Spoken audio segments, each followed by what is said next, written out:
Okay. Welcome again sir. Now आपण बघूया multi time frame analysis काय असतं. Multi time frame analysis, multi time frame analysis, MTF ज्याला आपण म्हणतो. मल्टी टाइम फ्रेम अनालिसिस याला मी सिंपल तुम्हाला सांगतो. मल्टी टाइम फ्रेम अनालिसिस जर आलं तुम्हाला, जरी तुमचा ट्रेड जर रॉंग जात असेल, तरी तुम्हाला एक होप्स असतात की या ठिकाणी आपण जे आहे ते राईट ट्रेड मध्ये बसलेलो आहे. या ठिकाणी मी 4 ते 5च पॉइंट सांगणार. हम्म, ही गडबड झाली.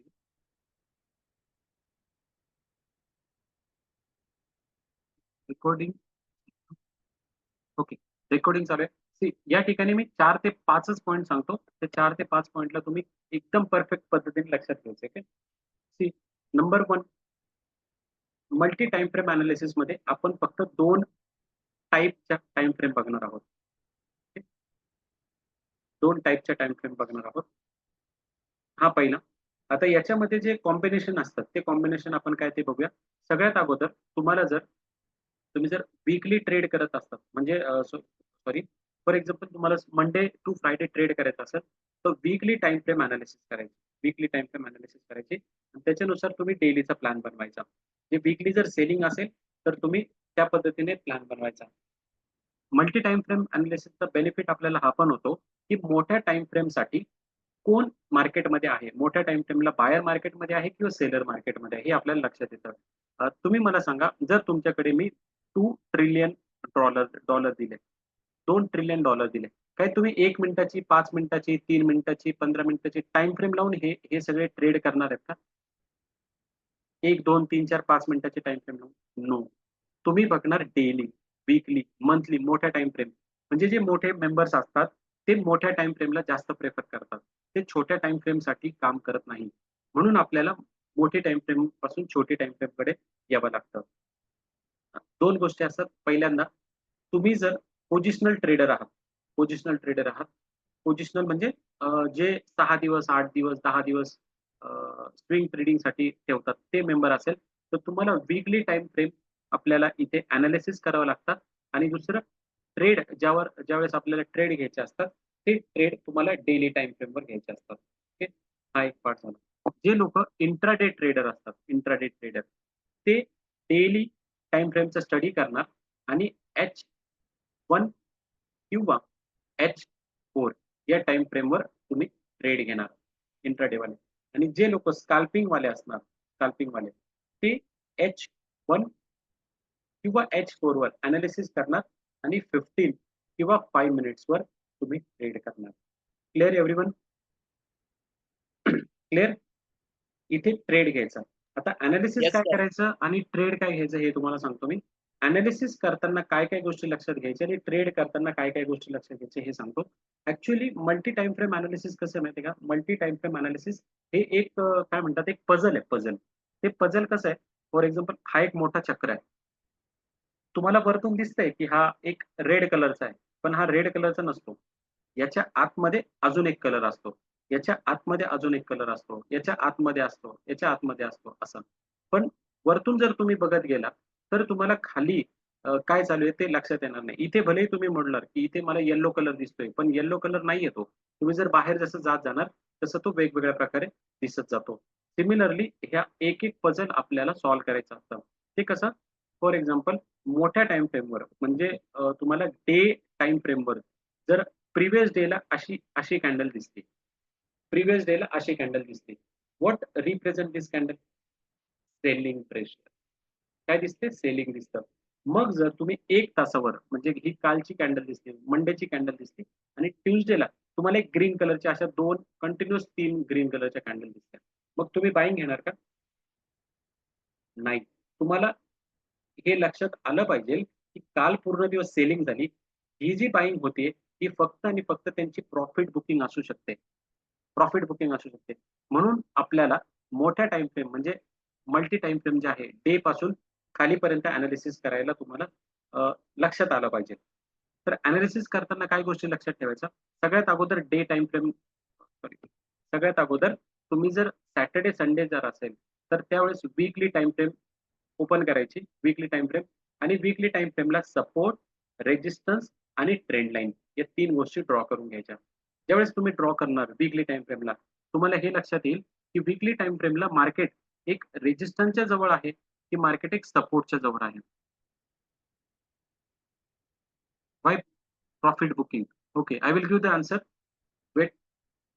वीकली टाईम फ्रेमला तुम्ही या ठिकाणी हे बघायचं, वीकली टाईम फ्रेमला, की मार्केट एक सपोर्टच्या जवळ आहे, की रेझिस्टन्सच्या जवळ आहे, कुठे आहे? हे तुम्हाला कन्फ्युजन झालं. त्यानंतर तुम्ही येणार डे टाईम फ्रेमवर. डे टाईम फ्रेमला परत तुम्हाला सपोर्ट, रेझिस्टन्स, ट्रेंड लाईन काढायची आहे. त्यानंतर फॉरेक्स मार्केटमध्ये तुम्ही H4 ला येणार आणि त्यावेळेस पण तुम्हाला सपोर्ट, रेझिस्टन्स आणि ट्रेंड लाईन हे मार्क करायचं. ज्यावेळेस तुम्ही तिघंही मार्क करतात, तुम्हाला एक ओव्हरऑल लक्षात येईल. ओव्हरऑल लक्षात येईल, की मार्केट एक सपोर्टच्या जवळ जातंय, की रेझिस्टन्सच्या जवळ जातंय. मार्केट जर सपोर्टच्या जवळ असेल, म्हणजे डे टाईम फ्रेमला सॉरी वीकली टाईम फ्रेमला सेलिंग आहे. डेली टाईम फ्रेमला सेलिंग आहे.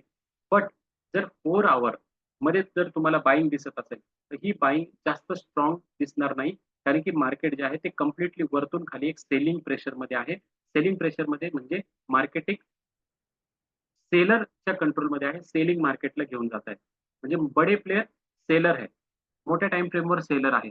त्यामुळे आपल्याला मार्केटवर सेलिंगवरच लक्ष द्यावं लागेल. थर्ड आणि इम्पोर्टंट पार्ट याच्यामध्ये असा आहे, इंग्लिशमध्ये सांगतो, market always follow higher time frame. Market always follow higher time frame आणि second, market changes its direction from lower time frame. यात मराठी तुम्हाला सांगतो, मार्केट नेहमी हायर टाईम फ्रेमवर जे पण मेंबर असतील, त्याला फॉलो करत जातं आणि मार्केटला जर डायरेक्शन चेंज करायचं असेल, तर ते स्मॉलर टाईम फ्रेमपासून तयार व्हायला सुरुवात होईल. आता याचं मी एक्झाम्पल इथे एक्सप्लेन करतो. त्यानंतर मी तुम्हाला परत तिथे घेऊन जातो. समजा मार्केटमध्ये मोठ्या टाईम फ्रेमला असं स्ट्रक्चर बनलेलं आहे मोठ्या टाईम फ्रेमला. आता मोठी आणि छोटी कुठली? जर 4 तास मोठी घेतली, तर 15 मिनिटं छोटी येणार. जर वीकली मोठी घेतली, तर 1 तास छोटी येणार. अशा प्रकारे आपण लक्षात ठेवायचं. आता हे जे आहे डेचे टाईम फ्रेम आहे. जर मार्केटला इथून असं वरती जायचं असेल ना, तर मार्केट काय करणार माहिती आहे का? हा जसा हायर हाय बनवलेला आहे ना, इथे. इथे काय करणार खाली असं एक डबल बॉटम बनवेल. पण डबल बॉटम डेला बनवेल का? नाही. डबल बॉटम H4 ला बनवेल किंवा H1 ला डबल बॉटम बनवेल किंवा डेला पण बनवू शकतो. तर तिघांपैकी कुठल्याही टाईम फ्रेमला असं डबल बॉटम मार्केट बनवेल. डबल बॉटम जेव्हा बनवलं, तेव्हा अजून छोट्या टाईम फ्रेममध्ये 5 मिनिटामध्ये मार्केटने असं स्ट्रक्चर बनवलेलं असेल. हायर हायचं. थोडंसं तुम्हाला फर्स्ट टाईममध्ये नाही लक्षात येणार, बट रिपिटेटिव्हली हे सेशन परत जर ऐकलं ना, तर तुम्हाला लक्षात येईल. मी काय सांगितलं, market always follow higher time frame. Market नेहमी हायर टाईम फ्रेमला फॉलो करतो. हायर टाईम फ्रेमला जर डाउन ट्रेंड असेल, तर मार्केट डाउन ट्रेंडलाच फॉलो करेल. बट मार्केटला जर त्याची डायरेक्शन चेंज करायची असेल, तर छोट्या टाईम फ्रेमपासून चेंज करायला सुरुवात करतो. मग हळू-हळू मोठ्या टाईम फ्रेमपर्यंत जातो. म्हणजे मार्केट जर ओव्हरऑल डाउन ट्रेंडमध्ये असेल, त्याला जर अप ट्रेंडमध्ये शिफ्ट व्हायचं असेल, तर मार्केट काय करेल माहिती आहे का? छोट्या टाईम फ्रेममध्ये 1 तासाला मार्केट असं हायर हाय ब्रेक करत जाईल. नंतर 4 अवर्समध्ये मार्केट असा हायर हाय ब्रेक करत जाईल. नंतर डेमध्ये हायर हाय ब्रेक करत जाईल. अशा प्रकारे मार्केट खालून वरच्या भागापर्यंत तुम्हाला जे आहे असं इथून वरती जाताना मार्केट दिसेल. ओके. इथे. आता याचं जे एक्झाम्पल आहे ते मी तुम्हाला कशामध्ये दाखवू?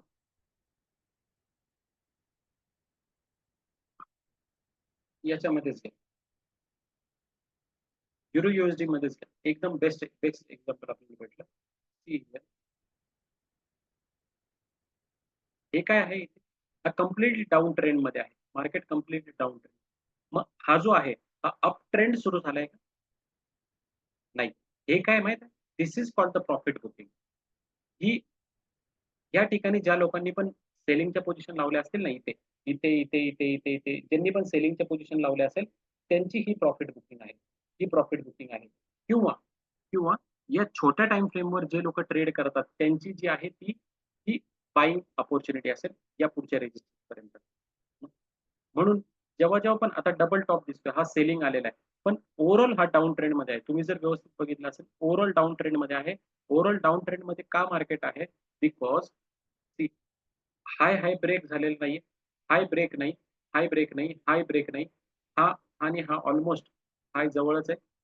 हा एक छोटासा हाय बनला. हा ब्रेक नाही झाला. हा ब्रेक नाही झाला, हा ब्रेक नाही झाला.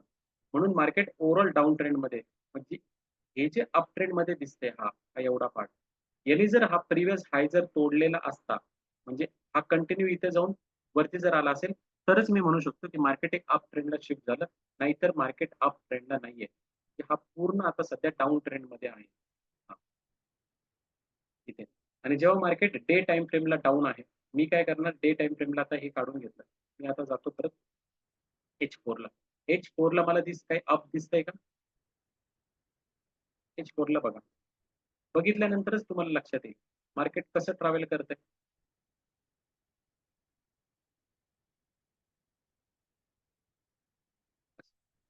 म्हणजे हा हे ब्रेक नाही झाला, हा नाही झाला, हा नाही झाला, हा नाही झाला. पण हा जर लो ब्रेक झाला, तर खूप जास्त चान्सेस इथून मार्केट खाली फॉल होणार. इथून मार्केट खाली फॉल होणार. याच्यावरती जर मार्केट गेलं, तर परत इथपर्यंत जाऊ शकतं. कारण की ही जी ट्रेंड लाईन आली, ही कुठून आलेली? डे टाइम फ्रेम पासून आलेली आहे. म्हणून या झोनमध्ये परत मार्केट आलं, तर इथून डबल फॉल मार्केट होऊ शकतं. डबल फॉल मार्केट होऊ शकतं. म्हणून तुम्हाला जर ट्रेड घ्यायचा असेल, तर मागे पुढे म्हणजे पुढचे आणि मागचे दोघे टाइम फ्रेम तुम्हाला चेक करावं लागणार. ऑल्वेज, ऑल्वेज चेक करावं लागणार. ऑल्वेज. आणि ज्यावेळेस तुम्ही दोघे टाइम फ्रेम चेक करता, त्यावेळेसच तुम्हाला एक ओव्हरऑल लक्षात येतं. तर युरोएसडी डे टाइम फ्रेमला डाऊन आहे. H4 ला डाऊन आहे. त्यानंतर मी जर 15 मिनिट्समध्ये बघितलं, तर 15 मिनिट्समध्ये सुद्धा मला बायिंगचे असे काही खूप जास्त सेंटिमेंट दिसत नाही. म्हणूनच मी तुम्हाला सांगितलं ना, की 1 तासावर ही जी कॅन्डल बनलेली आहे, ही कॅन्डल याला तो रिस्पेक्ट करेल. पण किती? याच्या 50% पर्यंत. इथपर्यंतच. कदाचित तो इथूनच असं थोडंसं जाऊन इथूनच खाली येईल. आता खाली काय येणार? म्हणजे तुम्ही जे मला म्हणजे विचारणार ना नंतर, की माझा पॅटर्न फेल का झाला? म्हणजे हा हा जो हॅमर आहे, तुमचं टार्गेट इथं असेल. मार्केट काय करणार? असं जाईल इथपर्यंत आणि इथूनच फॉल होईल. मग तुम्ही इथे प्रॉफिट बुकिंग नाही करत. तुम्ही याचा जो हा स्टॉप लॉस, हा स्टॉप लॉस घेणार. मग ट्रेडिंग जर्नलमध्ये आपण लिहितो, की सर हैमर फॉर्म हुआ था तभी भी स्टॉप लॉस गया क्यों? भाई अगर बड़े टाइम फ्रेम में अगर देखा होता तो बड़े टाइम फ्रेम में सेलिंग चल रहा है भाई, सेलिंग। तो बड़े टाइम फ्रेम में सेलिंग है, तो ये इतना सा हैमर में इतनी ताकत नहीं है कि वो पूरा ट्रेंड को चेंज करे। म्हणून आपल्याला लक्षात घ्यायचं, ऑलवेज सी बड़ा टाइम फ्रेम, ऑलवेज सी बड़ा टाइम फ्रेम। हमेशा बड़े टाइम फ्रेम पे देखो, बड़े प्लेयर क्या कर रहे हैं, मोठे प्लेयर काय करतायत. डे टाइम फ्रेम मध्ये तुम्हाला मोठे दिसणार. तुम्ही जर स्काल्पर असाल गोल्डमध्ये, इतकं डे टाइम फ्रेमची लक्षात घ्यायची गरज नाही. गोल्ड जे आहे ते हाय फ्लक्च्युएटिंग पेअर आहे. तर तुम्ही हार्डली 1 तास आणि 4 तास याचं जरी अनालिसिस केलं प्रॉपर 1 तास आणि 4 तास, जसं मी तुम्हाला सांगतो 4 तासाचं सीन आहे गोल्डचं. आपण हे लॉजिक लावलेलं होतं, इथून मार्केट वरती जाईल, हे वरती. पण पूर्ण वरती नाही गेलं, इथून थोडंसं वरती गेलं. किती गेलाय तो वरती? साधारण 16-17 पीक वरती गेलाय. पण त्यानंतर परत खाली डाउनफॉल झाला. त्याचं रिझन आहे. त्याचं रिझन असं आहे, की का तो तसा गेला? त्याचं रिझन आहे बघा. लास्ट वीकमध्ये बघा काय झालं. तुम्हीच मला सांगा. गोल्डमध्ये लास्ट वीकमध्ये बघा काय झालं. सेलिंग अशी कॅन्डल बनली आहे. सेलिंग वाली कॅन्डल बनली. तर त्यामुळे हा थोडासा वरती जाईल. हे जे पण काही वरती गेले ना, या लोकांनी जिथे-जिथे सेलिंग केलेली आहे, ते लोकं त्यांचा प्रॉफिट बुक करतात. म्हणून छोटंसं मार्केट वरती गेलं. Again market will go fall. म्हणजे डे टाइम वीकली टाइम फ्रेमवर सुद्धा मार्केट डाऊनला आहे. काही अपला दिसत नाहीये आणि एक लोअर साइडला आहे. मग मार्केटला हा जो आहे हा एक सपोर्ट मार्केटला या ठिकाणी मिळू शकतो. आणि ऑल्वेज लक्षात घ्या, market without support, without support जर वरती जात असेल ते कुठल्याही क्षणी फॉल होतं. मार्केटला जर वरती जायचं असेल तर सपोर्ट घेत जावं लागतं. म्हणजे तुम्हाला जर 20 फ्लोअरची बिल्डिंग बनवायची असेल, तर तुम्हाला एक सपोर्ट घेऊनच वरती जावं लागेल. असं सपोर्ट घेतला मग वरती गेलो. सपोर्ट घेतला मग वरती गेलो. सपोर्ट घेतला मग वरती गेलो. सपोर्ट घेतला मग वरती गेलो.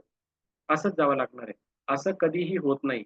म्हणजे इथे सपोर्ट आहे आणि मार्केट जे आहे ते इथून वरती गेलं, सपोर्ट न घेता इथूनच वरती गेलं. सपोर्ट न घेता इथूनच वरती गेलं असं नाही. मार्केट प्रॉपर सपोर्ट घेणार. ज्यावेळेस पण तुम्हाला असं दिसेल या ठिकाणी ऑब्झर्व्ह करा हे. मी जे पण बोलतोय ते ऑब्झर्व्ह करा मार्केटमध्ये. विथआऊट सपोर्ट जेव्हा मार्केट वरती जाण्याचा प्रयत्न करतो, तर मार्केट सस्टेन नाही होत वरती. ते एक छोटासा पण रेजिस्टन्स देऊन फॉल होतं. कारण की ते सपोर्ट नाही बनवला मार्केटने. जसं तुम्हाला गोल्ड सांगितलं 1600 4 तिथं 1618 की 1616 ही जी प्राइस होती त्या ठिकाणी मार्केटने काय केलं प्रॉपर सपोर्ट घेतला. इथे डबल बॉटम बनवला किंवा ट्रिपल बॉटम बनवला. हा प्रॉपर सपोर्ट घेतला. मग त्याच्यानंतर मार्केट वरती उठलं. म्हणजे जर मार्केटला प्रॉपर वरती उठायचं असेल, तर सपोर्ट एकदम सिस्टमॅटिक सपोर्ट घेतला पाहिजे. मार्केटला प्रॉपर खाली पडायचं असेल, तर सिस्टमॅटिक रेजिस्टन्स घेतला पाहिजे. आणि त्या ठिकाणीच आपल्याला आपल्या ज्या ऑर्डर्स आहेत त्या उचलायच्या आहेत. विदाऊट सपोर्ट जर मार्केट वरती गेलं तर प्रॉफिट बुकिंग. येस, आपण असं म्हणू शकतो, की विदाऊट सपोर्ट जर मार्केट वरती गेलं, तर ते प्रॉफिट बुकिंग असतं. आणि तुम्हाला मी सांगतो सर, 90% जे पण लोकं ट्रेडिंग करतात ना मार्केटमध्ये, ते सिस्टम फॉलो करत नाही. हे आज क्लास रेकॉर्डेड आपला क्लास आहे तिथं तुम्ही लक्षात घ्या. आणि 70 टू 80% पब्लिक जे आहे, ते फक्त ग्रीन कॅन्डल दिसली तर बाय करतो, रेड कॅन्डल दिसली तर सेल करतो. आणि फॉरेक्स मार्केट असं आहे की ते सगळ्यांना पैसे सुरुवातीला देऊन जातात. आणि नंतर तिथून मार्केटमधून पैसा घेतो. In fact I would say not forex market only, all the financial market is behave like same. Behave same. म्हणून जर तुम्हाला प्रॉपर पद्धतीने जर अभ्यास करायचा असेल, तर तुम्हाला मल्टी टाईम फ्रेम हा जो एनालिसिस आहे तो प्रॉपर कळालाच पाहिजे. तुम्ही मोठ्या टाईम फ्रेममध्ये बघा, मोठ्या टाईम फ्रेममध्ये सपोर्ट रेजिस्टन्स काढा. है ना? मी तुम्हाला अजून बरेच उदाहरणं दाखवू शकतो ना. जेपीवायचे पेअर बघू आपण. जीबीपी, जेपीवाय. जीबीपी, जेपीवाय. वरती तर चाललंय मार्केट ना, नो डाउट मार्केट वरती चाललंय. पण मला पर्सनली आहे ना, इतकं काही खास याच्यामध्ये बायिंग अपॉर्च्युनिटी नाही दिसत आहे. बिकॉज कॅन्डल पण बघा, असं वरती जाताना दम नाही वाटत आहे बाहेरमध्ये. ना. काही असं तरी एकदम विचित्र काही कॅन्डल बनवत आहे. असं विक्स बनवत बनवत कॅन्डल चाललेला आहे. व्हॉल्यूम पण काही पाहिजे तसा खास व्हॉल्यूम बनत नाहीये. येलो लाईन म्हणजे एक ॲव्हरेज व्हॉल्यूम लाईन आहे, पण ती पण काही खास बनत नाहीये. म्हणून मला काय असं खूप जास्त हा खूप जास्त वरती जाईल असं काही वाटत नाही. एक फॉल एक्सपेक्टेड आहे इथे. त्याच्यानंतर निफ्टी पण बघा तुम्ही. बँक निफ्टी बघा. आज चांगली दिली. छान दिलेली आहे. हे असं वरती जाणं असतं का मार्केट? नाही. हे हे जे काही दिसतं ना, इथे तुम्हाला दिसतंय की बोरिंग. इथे तुम्हाला काय दिसतं? मार्केट जे आहे ते बोरिंग दिसतं, बोरिंग. बोरिंग म्हणजे अप साइडला तर जाताना दिसतंय मार्केट अपला. पण ते इतकं काही खास नाहीये. इतकं खास दिसत नाहीये. एकदम सायलेंट बिहेव करतंय.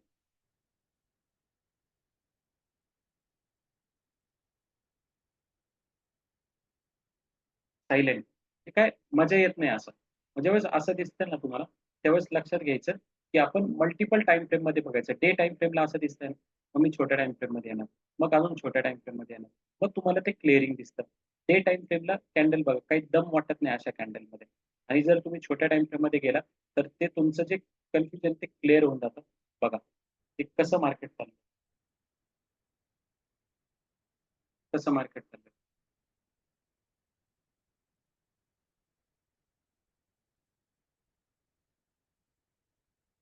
कसं मार्केट चाललंय.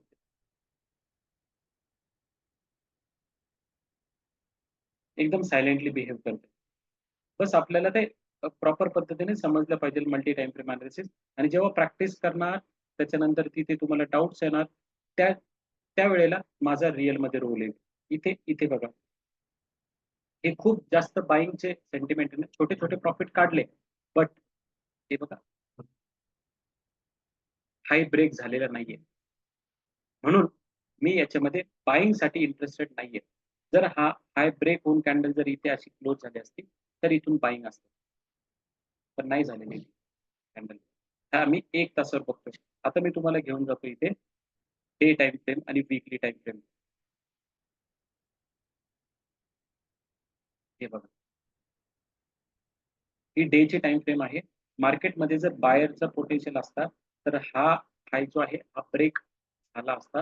बट तसा नाहीये. इथून कंटिन्युअसली रिजेक्शन भेटलं, कंटिन्युअसली रिजेक्शन भेटलं, कंटिन्युअसली रिजेक्शन भेटलं. म्हणून मला छोट्या टाईम फ्रेमवर इथे कितीही बायचे ट्रेड मिळाले, बाय, बाय, बाय. त्याच्यामध्ये मला इंटरेस्ट नाही, कारण मोठ्या टाइम फ्रेमवर, डे टाइम फ्रेमवर इथे हा जो आहे हा हाय जो आहे हा ब्रेक होत नाहीये. म्हणून मला छोट्या टाइम फ्रेमवर बाईंग मध्ये इंटरेस्टेड नाहीये. रादर आय वुड से मी सेलिंग मध्ये बघणार. Again I am repeating my dear friends, ह्या ज्या गोष्टी सांगितल्या ना, या गोष्टी एक्सपिरियन्स बाय एक्सपिरियन्स तुम्हाला येतील. तुम्ही कुठेही बघा, बेसिक मध्ये या कुठल्याही गोष्टी काहीच शिकवत नाही. मी तुम्हाला सांगतो, this is all about experience. Experience day time frame मध्ये इथे तुम्हाला दिसलं ना, मग छोट्या टाइम फ्रेम मध्ये बाइंगची अपॉर्चुनिटी. आणि मग तुम्ही जे बोलतात ना, सर मैं बाय का ट्रेड लेता हूँ, मार्केट सेल में ही क्यों जाता है, मैं सेल का ट्रेड लेता हूँ, मार्केट बाय में जाता है, ऐसा क्यों होता है? ऐसा इसलिए होता है भाई साहब, बिकॉज आपको मल्टी टाइम फ्रेम एनालिसिस नहीं पता है. मल्टी टाइम फ्रेम एनालिसिस नहीं पता है, बड़े टाइम फ्रेम में क्या चल रहा है, बड़े टाइम फ्रेम में कौन से प्लेयर है, बायर वाले प्लेयर है या सेलर वाले प्लेयर है, वो आपको नहीं पता चलता है. मला सांगा ना, इथे ते बघा, वीकली टाइम फ्रेमवर पण बघा, वीकली टाइम फ्रेमवर पण हा एक कन्सोल्टेशन मोड मध्ये आहे. Weekly time frame, weekly time frame इथे. मंथली टाइम फ्रेमला हा बघा एक अशा फेज मध्ये आहे. युरो यूएसडीचं मी तुम्हाला प्रिडिक्शन सांगून देतो. मला काय वाटतं माहिती आहे का युरो यूएसडी बद्दल? हा आहेच, नो डाऊट ते, बट हा काय करेल माहिती आहे युरो यूएसडी? आता एवढ्या 4 ते 5 दिवसामध्ये यांनी युरो यूएसडीने हा एक बॉटम गाठला पाहिजे इथे, इथे, इथे. म्हणजे हा एक कन्सोल्टेशन मध्येच होईल. 3 कॅन्डल आहे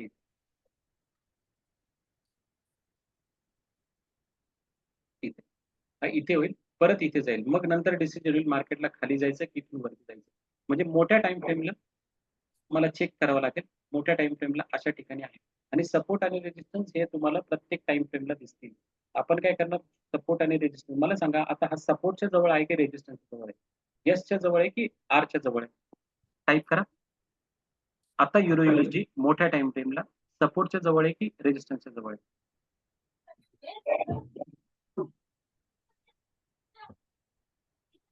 रेजिस्टन्स, आदित्यला कुठे रेजिस्टन्स दिसतंय? सपोर्टच्या जवळ आहे, पण सपोर्ट याचा प्रॉपर कुठे? या ठिकाणी आहे. सपोर्ट इथे, म्हणजे हा इथून प्रॉपर बाईंग घेणार इथून. मग ज्यावेळेस पण मार्केट इथे येईल, इथे मला कितीही सेलिंगची अपॉर्च्युनिटी दिसू दे या झोन मध्ये, मी हा झोन काढून ठेवतो इथे. या झोन मध्ये कितीही सपोर्टच्या सॉरी कितीही या झोन मध्ये बाईंगच्या अपॉर्च्युनिटी, सेलिंगच्या अपॉर्च्युनिटी दिसतील, मी त्या सेलिंगची अपॉर्च्युनिटी घेणार नाही, बिकॉज मार्केट मोठ्या टाइम फ्रेमवर सपोर्टला आलेला आहे. त्यामुळे त्या ठिकाणी सपोर्टला सेलिंग घेणं हे आमच्या सरांनी शिकवलेलं नाही. म्हणून या ठिकाणी मी जास्तीत जास्त बाईंगची अपॉर्च्युनिटी शोधेल. बट तुम्ही जर छोट्या टाइम फ्रेमवर बघितलं तर या ठिकाणी तुम्हाला काही दिसणार नाही इथे. आणि मार्केट मुद्दामून या ठिकाणी या झोनला आल्यानंतर, या झोनला आल्यानंतर मार्केट एक सेलिंगच्या अपॉर्च्युनिटी तयार करेल इथे. इथे तुम्हाला एक रेड कलरची कॅन्डल दिसेल या झोनमध्ये, पण कोणी इतकी मोठी टाइम फ्रेम बघतच नाही.